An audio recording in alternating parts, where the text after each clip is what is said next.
일본 수출 규제 안건이 오늘 세계무역기구 WTO 일반 이사회에서 논의됐습니다. 한일 두 나라 사이에 어떤 공방이 오갔는지 제네바 연결하겠습니다. 네, 유광석 특파원, 일본 수출 규제 안건이 오늘 현재 지금 논의되고 있는 거죠? 네, 일본의 수출 규제 의제가 약 1시간 반쯤 전에 둘째 날 오전 회의 마지막 안건으로 논의됐습니다. 우리 측 수석 대표인 김승호 산업부 신통상질서 전략실장이 우리 측 입장을 15분 동안 설명했습니다. 이어서 이하라 주니치 일본 주 제네바 대표부 대사와 일본 측 관계자 1명이 5분 동안 발언했습니다. 이후 오전 회의가 종료됐고 약 40여 분 뒤 오후 회의가 시작되면 제3국 중 희망국가가 발언한 다음 우리 측 김 실장이 추가 발언을 할 예정입니다.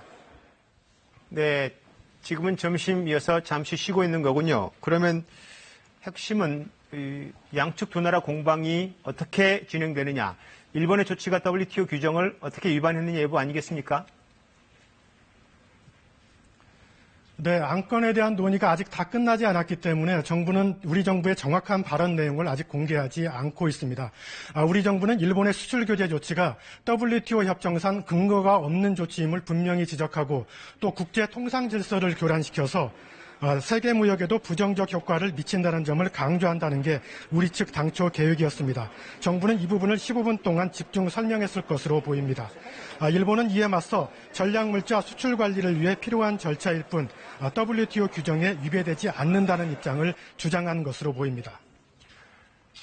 네, 한일 두 나라 사이에 신경전이 치열했을 것 같은데 오늘 회의장 분위기는 어땠습니까?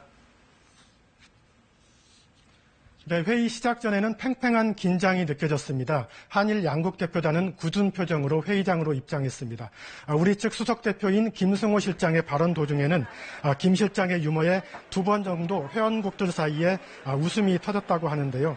제3국들의 입장은 아직 공개적으로 표명된 게 없습니다. 네, 이번 회의 끝나고 나서도 결국 정부는 WTO 제소를 통해서 승소까지 이어가야 되는데 기간이 꽤 걸린다면서요? 네, WTO 제소를 통한 분쟁 해결에는 보통 2년에서 3년의 시간이 걸립니다. 우선 1심은 패널 위원 구성과 사실관계 파악, 법적 심리 절차를 밟는데 여기에 통상 15개월, 2심 결정에 또 최소 9개월이 걸립니다. 한국의 WTO 제소 방침에 대해서 일본 언론은 안보상의 적절한 조치라는 일본의 주장이 인정될지가 초점이 될 것이라고 분석했습니다.